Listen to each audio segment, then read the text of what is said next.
¿Cómo?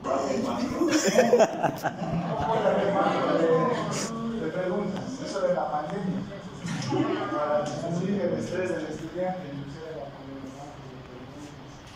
para poder ayudar y colaborar en la psicología del estudiante. Hemos quedado en esta diapositiva y en este por estereoscopía, todo lo que se pueda realizar dentro de la cavidad uterina, pues son citados, ¿no? Ver las características normales o anormales de la cavidad, ver pólipos, sinequias, miomas submucosas, que en este caso, si se dan en cuenta, son varios, y esto es la adenomiosis, que simplemente es la infiltración del endometrio dentro de lo que es el músculo uterino. Y el otro, cuando los dispositivos intrauterinos son muy difíciles de retirar, también por histeroscopía se los puede retirar, ¿no? En esos casos muy difíciles, complejos de poder retirarlos. El resectoscopio, que se utiliza para urología, para próstatas, que se hacen las resecciones transuretrales de próstata, se utiliza el mismo instrumento, igual por medio de una energía y calor, se hace su retiro y podemos hacer que no exista sangrado o no necesitamos hacer puntos, fíjense, sutura, porque es bien pequeño, son de 3 milímetros, 4 milímetros, entonces es más complejo poder realizar puntos de sutura en este tipo de instrumentos. Las complicaciones, pues la hemorragia. Si por alguna razón raspamos las paredes del endometrio, raspamos ciertas estructuras del cuello uterino al estar introduciendo el histeroscopio, la complicación es la hemorragia, el sangrado, por lesionar el cuello uterino, por lesionar alguna de las paredes de la cavidad uterina, desgarrar el endometrio, el sangrado es una de esas complicaciones. Otro, la perforación uterina.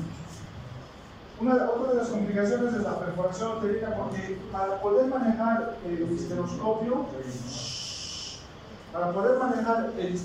debemos tener los ojos acostumbrados a una forma de observar de una manera diferente dentro de la cavidad uterina.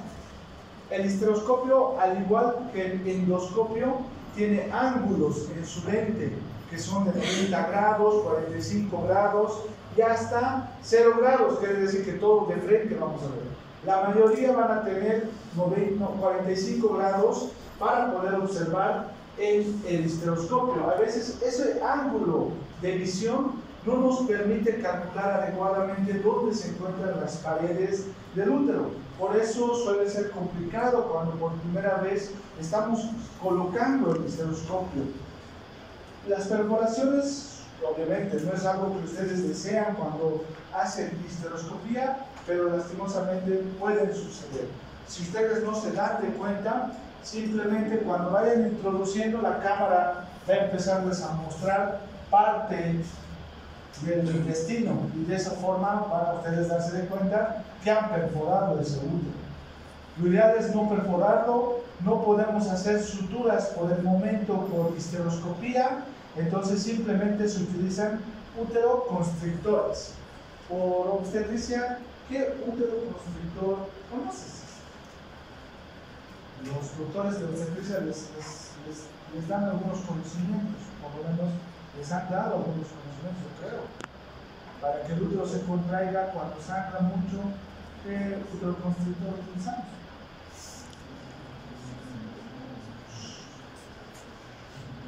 Nada. Uno.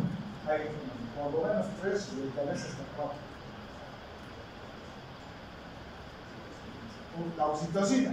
Si muy bien se libera en el organismo, uno de los medicamentos es uteroconstrictor, que hace que el útero se contraiga, la oxitocina. Aumentamos la dosis de oxitocina. Otro.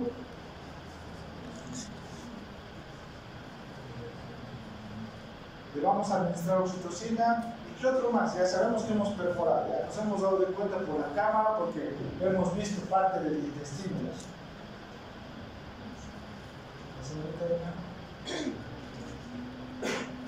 ¿Qué otro medicamento más podemos utilizar? Porque, todo lo que estamos hablando acá, pero no está acá en la diapositiva, pues es pregunta de examen, ¿verdad? Es interesante, es como si estuviera viendo una película. Bien atenta, ¿qué útero constrictor? No estoy diciendo brincadera, estás prestando atención. La adrenalina. Otro parecido, igual incrementa la presión, pero no es la adrenalina. Para el útero estamos diciendo. La adrenalina va a ir a los vasos, al músculo liso.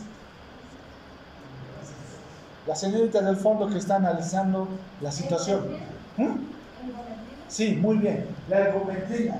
El otro armamento que tenemos nosotros para poder solucionar esta complicación es la ergometrina. Tenemos en inyectables, que es intramuscular, y también tenemos en tabletitas. Cualquiera de los dos. También existe por vía endovenoso, pero no se recomienda, porque similar a la adrenalina, este puede producir un vasoespasmo muy intenso que puede producir hasta accidentes cerebrovasculares si por alguna razón administramos por vía endovenosa en bolo en gran cantidad.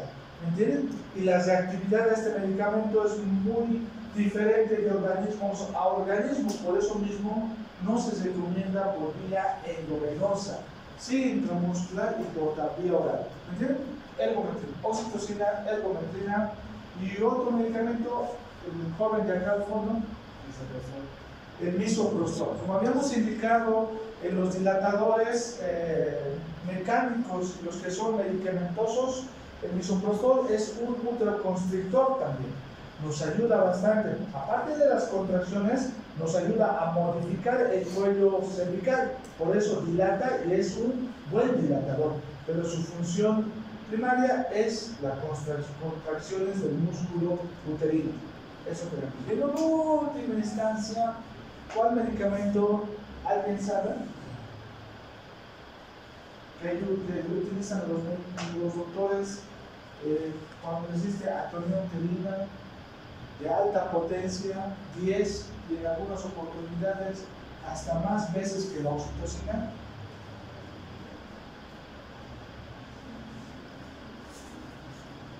La señorita del fondo, ¿no? Esa va a ser la pregunta. ¿Qué otro medicamento aparte de la ergometrina, misoprostol, oxitocina, que es más potente que la oxitocina, existe para contraer el útero? ¿Por qué? Porque decimos, si perforamos, ya sabemos que hemos perforado, como en la anterior diapositiva de la perforación del útero con degrado o ameo, se suspende todo. Todo se suspende, se retira el histeroscopio, se da uterotónicos, ergometrina, misoprostol, oxitocina y uno más que va a entrar en la pregunta del examen. Y esos cuatro nos ayudan a que podamos evitar la complicación de abrirle la vasilita y hacerle puntos de sutura. ¿Entienden? O coagular por la parte interna. Lo único que vamos a hacer es que exista lo que la perforación medía 3 milímetros y nosotros quemamos ese tejido necrótico, va a hacer que se vuelva de 5 a 6 milímetros, o lo vamos a incrementar en vez de cesarlo. Por eso no se coagula esa perforación, porque este problema no es del sangrado, sino el problema es de la comunicación de una cavidad a otra cavidad. Está comunicando cavidad abdominal con la cavidad uterina, ¿entienden? Entonces, debemos utilizar estos medicamentos para solucionar este problema. La infección. Al igual que el degrado uterino y al igual que la MEU, en las complicaciones de la infección, la histeroscopía va a producir una infección horizontal. ¿Qué quiere decir? Endometritis, miometritis y parametritis. La mayoría de las veces, si es que se va a producir, no estamos diciendo que todas las histeroscopías les va a someter a ese riesgo, sino que si no hemos tenido una buena asepsia y antisepsia en la histeroscopía, la complicación inflamatoria es de tipo horizontal. Endometritis, miometritis y parametritis. Como un absceso para uterino, va a buscar un camino. Y al drenar, va a ir a la vejiga, puede ir a la vagina, puede ir al recto, que son las estructuras que se encuentran alrededor. Y ahí vamos a tener síntomas como orinas fétidas, similar a una infección urinaria, pero en este caso va a ser pus. Y en la vagina, flujo fétido, habíamos indicado, vamos a colocar el espéculo, buscarlo, la paciente nos dice que hay una secreción muy fétida y cuando vemos ahí al fondo no hay nada, porque el espéculo es el que está obstruyendo el orificio de salida en la parte superior, en la pared anterior. Siempre desembocan, la mayoría de las veces desembocan en la parte superior o en la cara lateral de la vagina. Siempre deben intentar buscar, tal vez no encuentran en ese momento y le despachan con óvulos, pero a los días, si existe una fístula hacia la vagina, va a volver la paciente con flujo vaginal fétido, va a decir, el óvulo que me ha dado doctora no me ha hecho nada, sigo botando algo fétido. Hay que buscar todo el canal vaginal para poder encontrar el orificio de salida o de comunicación con ese absceso parauterino o parametrial. A los costados se forma ese absceso y busca diferentes lugares para poder salir. Entonces, complicaciones. Procedimientos canaliculares o de la trompa de Falopio. ¿Cuál es el procedimiento gold estándar para poder evaluar la trompa de Falopio en su funcionalidad? De la función, ¿cuál será la función? Vamos a ver, ¿cuál es la función de la trompa de Falopio? Ahí lo vemos, este es el útero, y esta es la trompa de Falopio y este es el ovario. Canalicular está más relacionado con la trompa de Falopio. Canal. Tubo o tubular, podemos decir. Pero con Williams está como procedimientos canaliculares. ¿Cuál es la función? ¿Quién sabe cuál es la función de la trompa de Falopio? En embriología, ¿no? ¿Qué sucede ahí? ¿Qué hace y qué posteriormente hace? A ver, ¿Es el lugar de maduración? No, sí, aparte de maduración, pero es el lugar donde se va a producir la fecundación. Fisiológicamente es el lugar donde se produce, es el lugar donde ustedes cuando enamoraban con sus parejas, les citaban, te voy a encontrar en tal lugar, ya. Entonces se encuentran ahí y es el lugar fisiológico para que exista la fecundación. Fisiológico, porque la fecundación puede ser abdominal, pero ese no es fisiológico. ¿Me entienden? Y va a formar un embarazo ectópico abdominal. ¿Entienden? Pero el fisiológico es la trompa de Falopio. O sea, es el lugar donde se produce la fecundación. Una vez que está fecundado, es para nutrir a ese blastocisto, ¿no? Ese nuevo ser que está siendo nutrido por las secreciones del endosálpix, de las células cilíndricas pseudoestratificadas de la trompa de Falopio. O sea, nutre también. Aparte de nutrirlo, lo transporta. ¿Entienden? Aparte de nutrirlo, lo transporta. Y no solamente transporta al cigoto y a las divisiones que va a tener, que son las tómeras, la mórula, hasta llegar a la cavidad uterina para que ese blastocisto se pueda implantar. Aparte, antes de que eso suceda, también sirve para ayudar en el traslado de los espermatozoides. Porque si esta trompa de Falopio no existiera, las contracciones rítmicas que tiene la trompa de Falopio colaboran al espermatozoide en su traslado, ¿entienden? En su traslado, hasta llegar al lugar donde se va a producir la fecundación. Entonces, y si por alguna razón no se ha producido la fecundación, lo traslada al óvulo, al ovocito secundario detenido en metafase, porque no se ha producido la fecundación. Ustedes se acuerdan que solamente determina la segunda división meiótica si se llega a fecundar. Si no se llega a fecundar, ovocito secundario en metafase hasta la cavidad uterina para producirse la menstruación. Entonces, la trompa de Falopio, ¿cómo podemos evaluar? ¿La ecografía ayudará? Pues no ayuda la ecografía para poder saber su permeabilidad. El único procedimiento que nos ayuda a poder saber su permeabilidad es la histerosalpingografía, que simplemente quiere decir, aparte de que al útero lo vamos a colorear y les vamos a mostrar en una imagen también a la trompa de falopio, con el mismo contraste, vamos a poder visualizar su permeabilidad, su disposición y en algunas oportunidades su funcionalidad.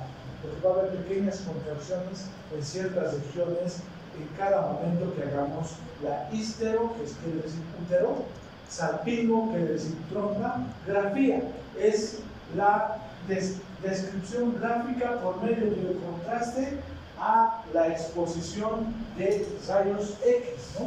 O sea, nosotros vamos a ver en ciertos momentos, porque son 4 radiografías que se le hace a la mujer, para poder observar la permeabilidad, funcionalidad de esa trompa de falopio. Indicaciones. Estudio de la pareja infértil. Primera causa de infertilidad en algunas mujeres es la obstrucción parcial o anomalías en lo que corresponde a su permeabilidad de la trompa de falopio. Mujeres que no pueden tener hijos pasados un año de vida sexual regular con su pareja y no conciben y están buscando para poder evaluar la trompa de falopio, su permeabilidad, la histero, salpingo, la ecografía, vuelvo a repetir, no nos ayuda, ni la tomografía, ni la resonancia con positrones y sin positrones, no. La histerosalpingografía es el único. Miomas submucosos, que en algunos casos no tienen histeroscopía, pues la histerosalpingografía, como dice histero, o sea, útero, también el contraste pasa por el útero y nos va a poder mostrar las características del mioma, dónde está su base de implantación, porque en algunas oportunidades la ecografía no consigue ayudarnos en decirnos dónde está su base. Está aquí, para poder realizar el procedimiento, si es que no tenemos histeroscopia. Síndrome de Asherman. De acuerdo a la clínica, la paciente puede decir, estuvo 4 días, pero solamente mancho muy poco las toallas. Máximo gasto 4 toallas, una por día, porque en realidad no mancho mucho, pero tengo mi menstruación de 4 días. Si muy bien no está por debajo de 2, que es lo anormal en lo que es el ciclo de la menstruación, el síndrome de Asherman nos está indicando que no existe una buena cantidad de tejido endometrial porque no se descama una buena cantidad. Al haber adherencias de la cavidad uterina, evita primero que se expulse el sangrado y segundo, esas áreas que se han adherido no son funcionales, o sea, no menstrua la mujer, no forma la capa funcional que ustedes conocen en biología, la capa esponjosa y la capa compacta, y que no corresponde a la capa funcional, la capa basal, ¿no?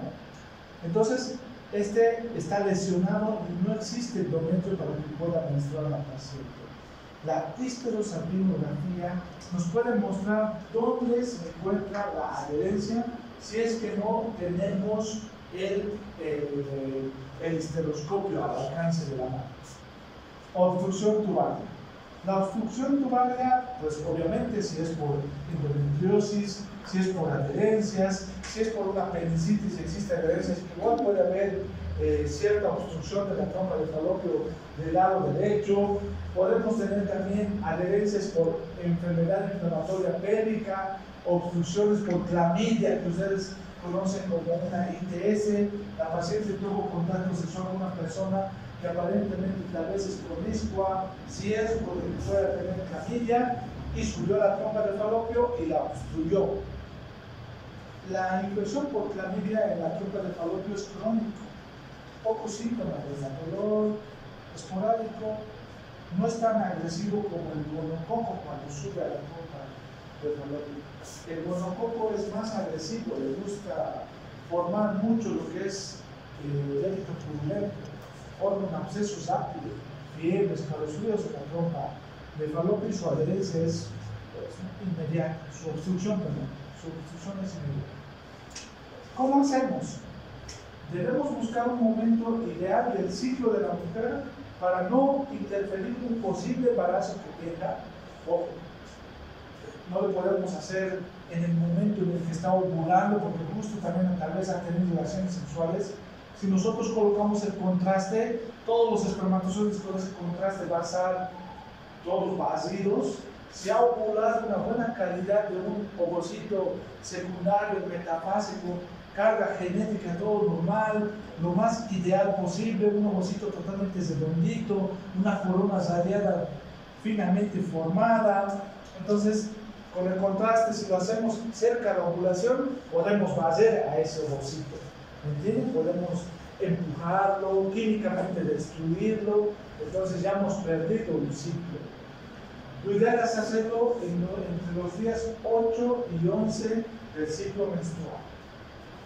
¿Por qué? ¿Por qué 8? Porque generalmente una menstruación dura de 2 a 7 días habíamos indicado, ¿no? Como término medio, 3 a 5 días. La mayoría de las mujeres dicen de 3 a 5 días, pero tenemos un rango de normalidad de 2 a 7 días, que si ustedes recuerdan. Entonces, el octavo día ya se puede estar planificando para hacer la histerosalpingografía. Hasta 8, 9, 10, hasta el día 11 del ciclo menstrual. Pasado ese, no se recomienda porque recuerden que también algunas mujeres no tienen totalmente regular el ciclo y no es tan predecible su ovulación. Entonces, por eso le damos un margen de solo de 3 días antes de lo que supuestamente debería ovular. Este valor de los días de 8 a 11 días varía también de instituciones, pero esto es para nosotros, para el examen maestral, porque ojo que a veces cuando están soltando imagenología, el imagenólogo doctor me ha dicho que ellos hacen histerosalpingografía desde el 5º hasta el 9º día nomás de su ciclo, y eso es lo que me han indicado. No lo que haya indicado él, porque va a variar de unas de las instituciones a otras en algunas oportunidades. Esto es lo recomendable. Pero las complicaciones. El primerito es el dolor. Es el primero de las complicaciones cuando se va a hacer la histerosalpingografía la mujer. Porque el primero que va a aumentar la presión intrauterina, porque va a colocar un contraste. Y al aumentar la presión intrauterina, el útero se siente incómodo y va a empezar a tener pequeñas contracciones, no pequeñas, va a tener contracciones. Al haber contracciones, pues la paciente va a sentir molestia. Cuando la trompa de falopio está obstruido y en la primera radiografía que se ha realizado muestra una obstrucción, algunas veces el imagenólogo, el técnico, el encargado de la realización de este procedimiento aumenta la presión de la instilación del contraste para poder vencer la obstrucción. En algunas oportunidades lo consigue, en algunas oportunidades no, pero es necesario que aumente la presión para poder intentar rectificar algunas acodaduras de la trompa de falopio que puede tener. Acodaduras, ¿qué es eso? Una trompa de falopio un poco inclinada, y si ustedes recuerdan cuando absorben su jugo después de haber ido al cine y haber comido pipocas, papas fritas, o haber ido a pasear y comer pizza, se consumen algún líquido para calmar esa sed. Si está acodado la comida, no va a permitir que pase, va a tener que aumentar su presión para rectificarlo. Lo mismo es en la trompa de falopio. Para ayudar a la certificación, el imagenólogo, el técnico o el encargado de la realización va a aumentar la presión, que va a aumentar también un poco el dolor, pero puede desobstruirlo. Por eso ahí que puede tratar. Lo desobstruye y puede aliviar inmediatamente que la paciente sienta cómo se ha desobstruido, porque va a sentir un alivio inmediato cuando se ha desobstruido. Otra de las complicaciones, la hemorragia. Pero este tipo de hemorragia es más que todo sutil, no va a ser una hemorragia abundante como las anteriores, como la del grado, como la del cono, como de la esteroscopía. Esta es una hemorragia, sangrado rojo oscuro, goteos, y es secundario a una inflamación, o sea, una endometritis. No es tanto porque el contraste haya lastimado la pared, haya perforado la pared, no, porque el músculo es duro, grueso, imposible que lo pueda perforar con el contraste. Siempre busca la trompa de falopio para poder a ese desobstruir. Entonces, la infección de la hemorragia y la histerosalpingografía son juntos. Se inflama el endometrio, existe una inflamación, una infección y va a estar asociado a sangrado la mayoría de las veces. Sangrado rojo oscuro y fétido. Entonces, ahí tenemos las técnicas que pueden utilizar las instituciones para hacer la histerosalpingografía. Puede ser colocar un espéculo y dejando el globito de la zona Foley, que es improvisando si va a vender el nuestro, o también se puede utilizar algo que es similar a una sonda nasogástrica de los bebitos para poder hacer, para poder intubar a lo que corresponde a los neonatos o a los recién nacidos. Utilizan sonda porque tiene globito para poder obstruir en esa parte de la que corresponde a la tráquea. Utilizamos, tiene que tener doble vía, uno de las vías es para insuflar el globito, para tapar el cuello uterino y el otro es para instilar el contraste. Este contraste va a ir al útero y va a ir a lo que corresponde a la trompa de falopio. Y lo que queremos es observar por medio de radiografías. Vamos a tener 4, la mayoría hacen 4, y estas están divididas entre 20 a 30 minutos, ¿no? 20 a 30 minutos. Una primera fotografía es para ver el útero, las características del útero y también del cuello uterino. En algunas oportunidades solamente se coloca una pinza Posey para traccionar el cuello, se introduce la sonda hasta el cuello uterino y recién se estira. Sin el globo, no colocan en algunas oportunidades el globo, solamente la sonda o la jeringa para poder estirar. Esta es la pinza Posey, que si ustedes ven, está pinzando el cuello uterino para poder, y eso también produce dolor en la paciente, ¿no? Pero en algunas instituciones la sedan. Sedan, ¿qué quiere decir? Hacerlo todo. Pero el costo es más incrementado, porque deben pagar anestesiólogo y deben pagar los medicamentos y la solución que se va a colocar para el procedimiento.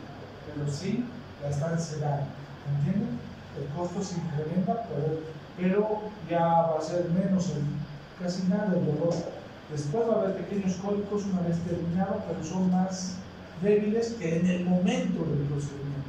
Porque durante el procedimiento sí es muy fuerte el dolor que le está describiendo. Este es un primer vistazo, una primera radiografía. Si ustedes se dan cuenta, tenemos acá el útero y solamente vemos y observamos la trompa de falopio izquierda. No vemos la trompa de falopio derecha. Ahí tenemos, igual, una de frente, tenemos cómo el útero va a estar pintado y tenemos cómo el contraste ha pasado en ambas trompas de falopio. ¿Ya? Algunas veces el útero, por la presión, se puede inclinar hacia un lado, como en este caso, o como en este caso, por la presión que existe cuando están colocando el contraste.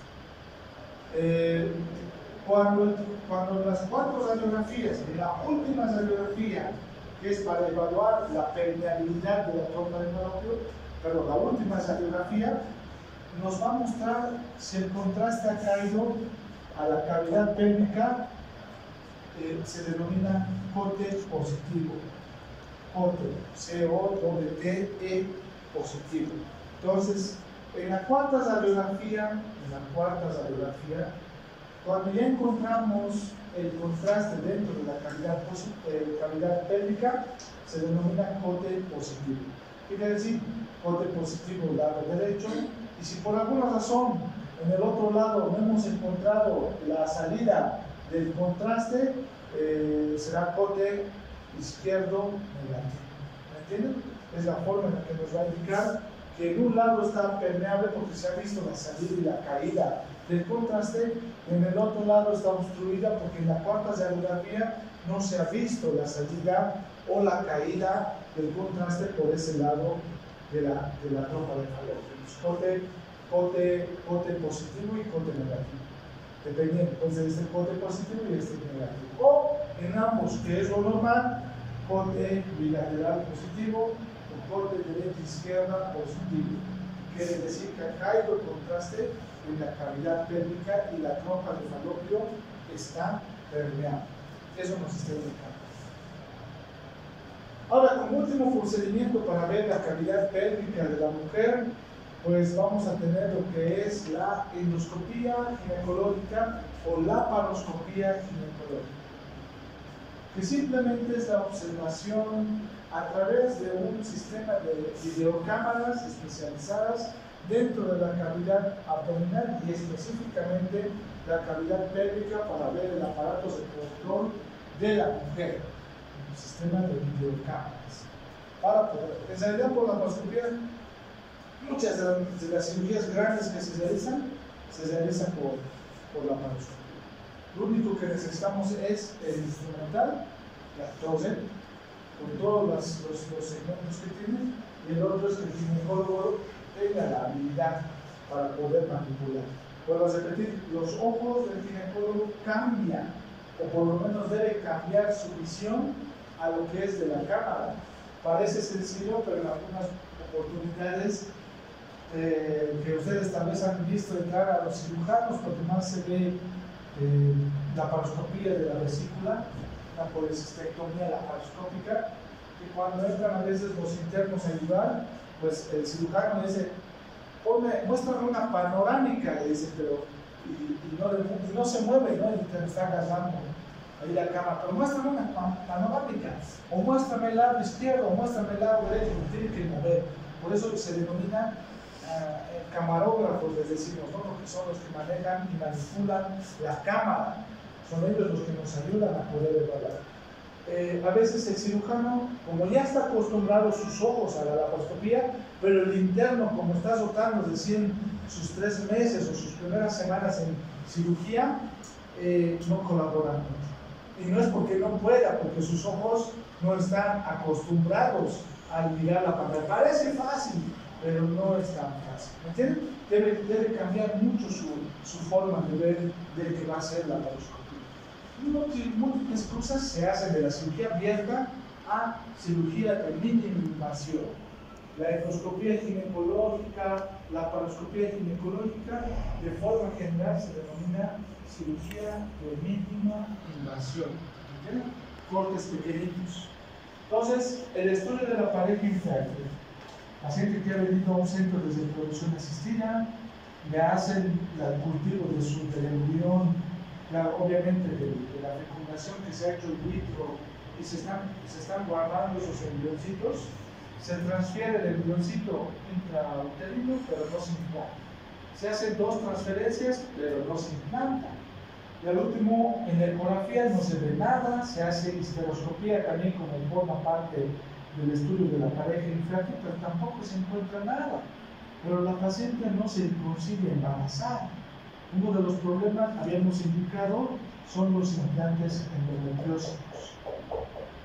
Y endometriosis también, y la pareja infértil. Y en ecografía, en algunas oportunidades, estos implantes no los nota porque son pequeñitos.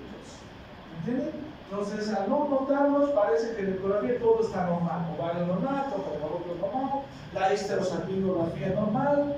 ¿Entienden? Lo malo es que todo proceso inflamatorio alrededor de la trompa de falopio evita su funcionalidad, no funciona muy bien. O todo proceso inflamatorio alrededor del ovario, porque puede tener implantes en el ovario. Si ustedes recuerdan por qué produce infertilidad la endometriosis, era porque existía un proceso inflamatorio crónico. Ese proceso inflamatorio destruía a las células foliculares del ovario, no dejaba que exista una buena maduración de esos folículos del ovario. ¿Me entienden? O sea, estaban dañados ya esos folículos. Uno de los tratamientos pues, es destruir esas células endometriales. ¿Me entienden? Para mejorar lo que corresponde o por lo menos evitar que exista un proceso inflamatorio en esa región. Otro, adherencias que hayan formado la endometriosis, que estén produciendo una coladura y que en la histerosalpingografía nos dice se observa acoladura en tercio proximal, en tercio medio o en tercio distal de trompa de falopio. Posiblemente, nos dicen los imagenólogos, de causa adherencial, dice. Entonces, si es por causa adherencial, el que sigan haciendo instilación de contraste ayudará a corregirlo. Porque dice que adherencial quiere decir que está afuera. Es como esto, le estuviera doblando, pero por parte de afuera. Es algo que está afuera. Entonces, por histeroscopía podemos liberar esas adherencias, soltarlas, cortarlas, para poderle ayudar a nuestra paciente. En lo que corresponde a endometriomas de ovario, pues obviamente igual por la laparoscopía se puede hacer. Lo encapsulamos, lo retiramos. A veces puede evitarse. Accidentalmente se puede retirar, pero no pasa nada. Podemos aspirar, lavar varias veces, no importa, la cuestión es que sí podemos retirar por endoscopía o cirugía de minimización. El otro, tumores de ovario. Y es lo que vamos a intentar ver para en octubre, para programar una jovencita para poder sacar un tumor de ovario androgénico. ¿Androgénico qué quiere decir? Que esté estimulando aparentemente, pero ha salido un marcador tumoral. Si ustedes se acuerdan del examen, para que tengan en la mente, ¿por qué el doctor ha preguntado si ni siquiera hemos avanzado ovario? Desde los laboratorios hemos avanzado una parte y les dije también. El marcador tumoral que hemos pedido nosotros a esta paciente era la alfa-fetoproteína, carcino embrionario, el CA19-9 y el CA125. Toditos negativos, solamente salió positivo el alfa-fetoproteína. En eso, ¿qué nos estaría diciendo? ¿Qué origen tendrá la alfa-fetoproteína? ¿A qué les recuerda la alfa-fetoproteína? Cuando ustedes eran chiquititos en esta carrera.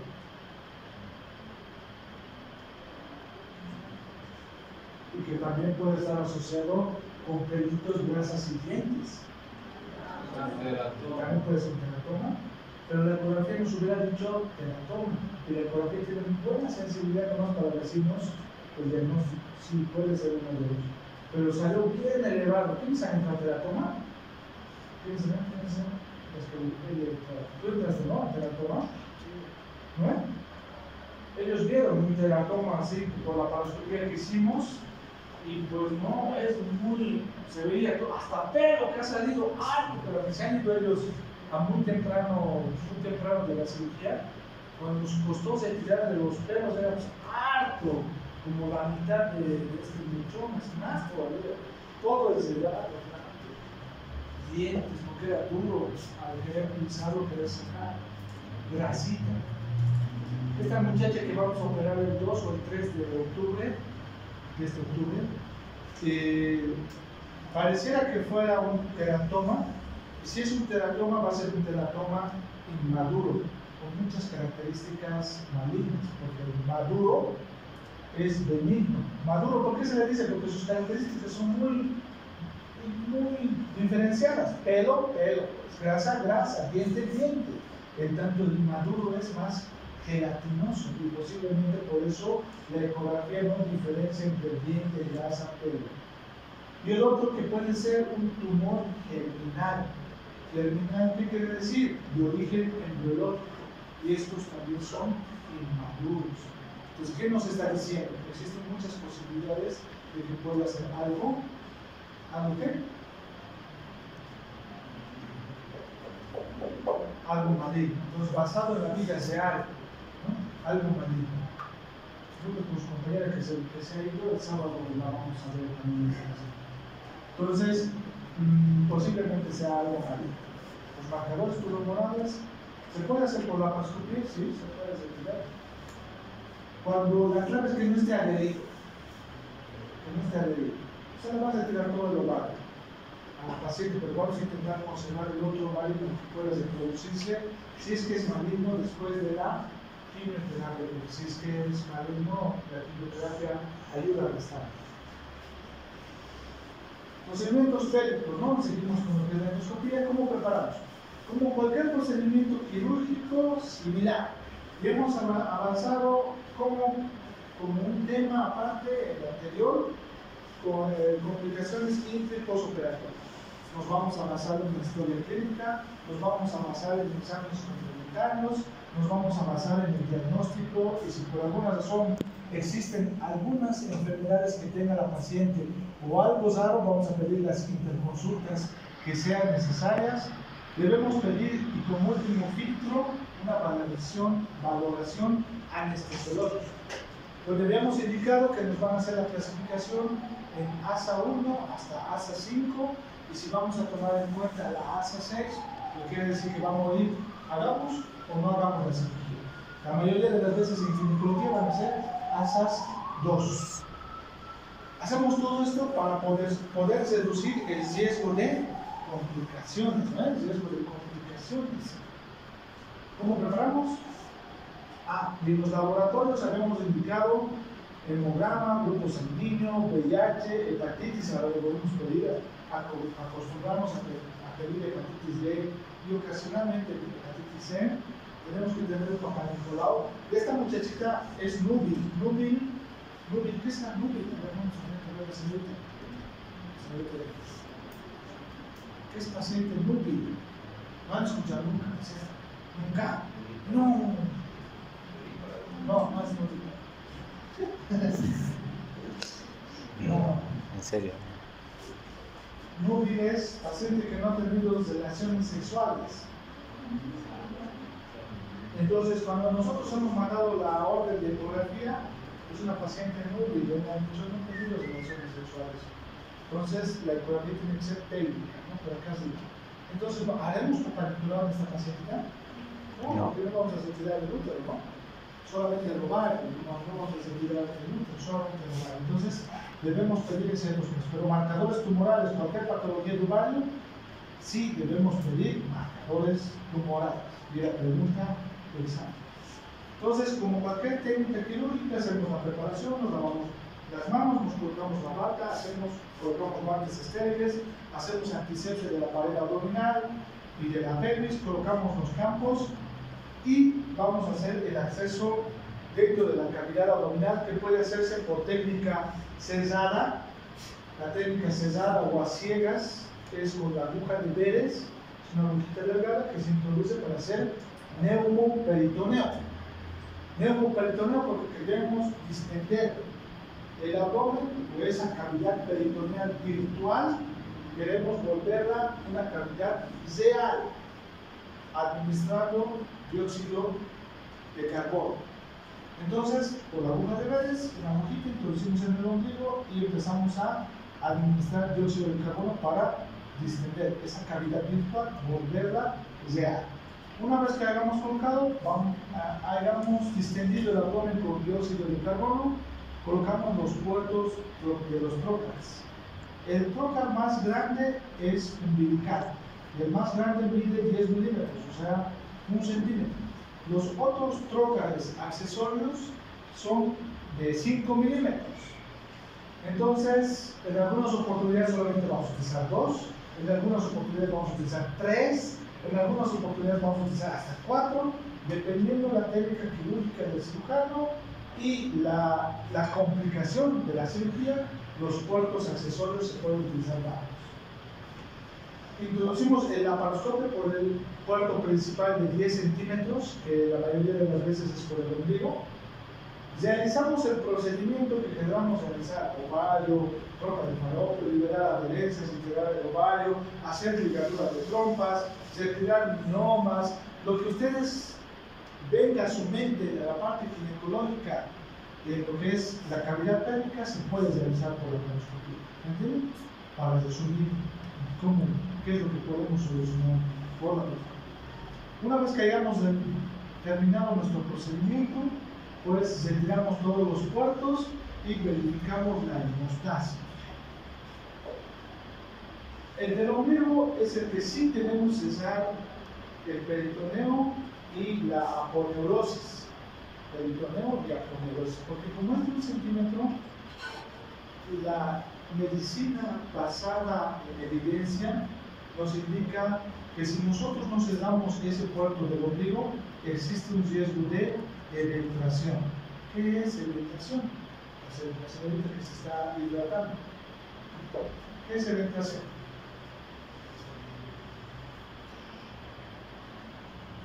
No, ya, me pones nerviosa, que estaba mirando, se pone tan.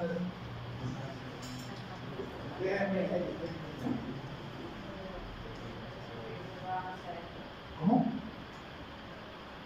¿Cómo? ¿Centra? ¿Centra? No, esa es imaginación. Esa es imaginación, no imaginación. Es imaginación. Imaginación es otra cosa, ¿no? Es otra imaginación. Como, ¿han visto el dibujito El mundo de Bobby? ¿No han visto El mundo de Bobby? Tal vez era muy antiguo, mis épocas, sabía El mundo de Bobby. Era un niño en dibujitos que andaba con su bicicleta y todo se imaginaba. Como era niño, iba a la bicicleta y todo se imaginaba. Con sus juguetitos se imaginaba todo. Imaginación. La señorita, no, el joven, que es eventración.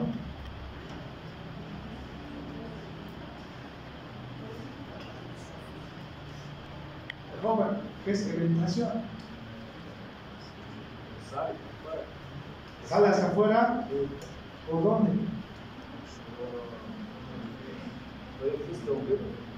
Por un orificio, pero aparte de que no sea solamente el ombligo, una palabra que diga que haya sucedido algo, no específicamente del ombligo, porque puede haber penetración por cirugía de vesícula, cirugía de cualquier cosa, pero ¿cuál es la característica?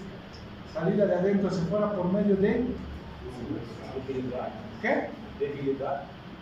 ¿Cómo? ¿Epidural? Debilidad. ¿Qué? ¿Debilidad? Debilidad causada por una incisión. Por una incisión quirúrgica. ¿Entiendes? Por una debilidad producida por la mano del hombre. ¿Entiendes? Es una alimentación. En otras causas es una hernia, pero producida por el hombre. Secundaria a una cirugía que haya debilitado la pared abdominal. En este caso es el ombligo, en lo que es la laparoscopía. Nos recomienda que debemos cerrar sí o sí la aponeurosis a nivel umbilical. Y de los otros puertos, la medicina basada en la evidencia nos dice no hagan nada, solamente si es en la piel. Y ya está, no hay riesgo de penetración. O el riesgo de penetración sumamente es más bajo que el del ombligo. ¿Sí? Ahí tenemos, hacemos la técnica quirúrgica, antisepsia, colocación de campos, y esta es la aguja de Veles que ustedes van a ver. Si se dan de cuenta, está colocando por debajo del ombligo, no lo está haciendo por el ombligo. Esto es antiguo, ¿no? Antes había mucho miedo en hacer el acceso por el ombligo. Algunos mismos, tal vez ustedes van a ver en cirugías, laparoscópicas y mucho, sigue todavía algunos cirujanos por debajo del ombligo, no hacen por el mismo ombligo. Van a notar esa característica. La recomendación, y es más fácil, ingresar por el ombligo, a diferencia del otro que se ingresa unos centímetros por abajo. ¿Entienden? Es mejor hacerlo por el ombligo. Pero bueno, la técnica depende del cirujano como esté acostumbrado y es más accesible para el cirujano. La aguja de Veles funciona. Tiene un resorte en su extremo, que eso vamos a intentar ver, o tal vez ya lo van a ver ustedes en cirugía general, y si alcanzamos hasta el final de la clase a cirugía ginecológica de minimización, tal vez vamos a especificar algunos tiempos, y introducimos, lo que nos ayuda ese resorte es para no lesionar la cavidad pélvica, ¿no? Funcionamos. Y al estar ingresando, su resorte hace que la aguja se esconda. O sea, una vez que esté introduciéndose, el último club se entra. Solamente tiene dos, y cuando va entrando dos, primero entra, le hacemos un pequeño orificio a la piel, introducimos, va a romper la aponeurosis, y después va a romper el peritoneo parital. Tiene esos dos resortitos, y ya entra y se retrae automáticamente para no lesionar al intestino. Luego posteriormente colocamos los trócares, volvemos a repetir. El más grande donde va a estar la óptica es el trócar más grande, de 10 milímetros, y los otros que son más pequeños, de 5 milímetros, son los accesorios. La óptica, pues su diámetro es 1 centímetro, por eso entra por el más grande. Las complicaciones, pues lo que habíamos visto en complicaciones intra y posoperatorias, al conocer estos procedimientos también debemos saber a qué nos exponemos. Complicación al ingreso de lesionar órganos. Por la posición o los ángulos de la inserción podemos lesionar órganos macizos también. ¿Entienden? Entre estos, el hígado es uno de los órganos que a veces se puede lesionar. Y si somos muy torpes en la colocación del trocar o por alguna razón la paciente es muy delgada, como en esta última cirugía que hemos tenido de la laparoscopía este lunes, la paciente era delgadita, alta, fíjense mucho lo que está. Delgada, ¿no? ¿Por qué le hemos hecho la esterectomía? ¡Pucha! No, pero ¿por qué han hecho? ¿Por qué han sacado los brazos? ¿Qué? Así es del paciente. Les digo, hagan por favor, vean casos reales, pero no se amotiven. A ver, ¿cuál era el diagnóstico? ¿Cuál era el diagnóstico? ¿Qué? Miomas, ¿eh? Miomas uterinos. Esta paciente no ha tenido ni un hijo. Ni un hijo. ¿Y cuántos años tenía? De edad. Y para colmo, ellos no han hecho el examen físico. No han hecho el examen físico. Ni el ginecólogo quería problema porque esta comunidad tenemos. Y había tenido condilomas. Así. La vagina estaba llena de condilomas cuando queremos colocar el movilizador uterino que se coloca para manipular el útero por la carpalocania vaginal. La paciente tenía condilomas. No tuvo hijitos, se le ha hecho la esterectomía, no hemos podido colocar muy bien la copa, pero se ha podido realizar la esterectomía sin complicaciones, más bien. Pero es lo que hacemos. Y la paciente era delgadita. Por más que distendemos la cavidad abdominal con dióxido de carbono, cuando son delgaditas, y a veces su curvatura por los partos que haya tenido embarazos, esta curvatura se puede acentuar haciendo, ¿qué vasos tenemos adelante de la columna vertebral? Aorta. Grandes vasos. Aorta y cava. La aorta y Cava, la vena cava. otro gran vaso que está a su ladito de la aorta. La vena cava. La vena Cava. cava inferior, ¿no? Entonces esos dos grandes vasos podemos funcionar también. Ahí sí que es catastrófico. Inmediatamente se debe convertir. Porque es más complicado hacer la sutura, no es difícil, no es imposible, pero cuando se lesiona un grande vaso como es la aorta abdominal o la vena cava inferior, el sangrado es hasta que diga ya se está vaciando su sangre, son grandes vasos. Imagínense, y el intentar hacer puntos que a veces tardamos porque es incómodo hacer los nudos de sutura por la laparoscopía, por eso cuando van a hacer vesícula los cirujanos para reducir eso y hacer más rápido utilizan kits, ¿no ven? Que meten, pásame, cárgamelo, se lo carga y así, ¿qué hace, no? Para la vesícula. Pero a ver, que haga con nudos y ahí ya no, ¿me entiendes? Ya dicen no, porque se tarda. Aunque parece fácil, pero tienes que estar acostumbrado a manipular. Entonces, la otra complicación de los órganos, de haber lesionado órganos, es la hemorragia masiva, que puede tener por lesionar aorta abdominal y la vena cava inferior. Es muy grave.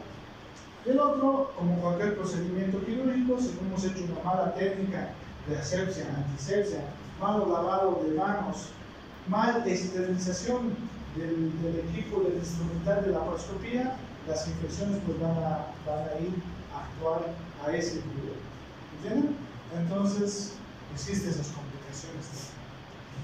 Podemos ver todo, dependiendo de la habilidad y el procedimiento que sea, solamente puede ser un acceso principal y otro accesorio, dependiendo de la complejidad de su cirugía. Podemos hacer salpingectomías, ligaduras de trompas, retirar solamente el ovario, la tijerita, todo el instrumental ya está preparado para poder hacerlo. Divulsionamos, diseccionamos, liberamos adherencias, se puede hacer todo lo que corresponde. Y listo. Colorín colorado, esta cosa.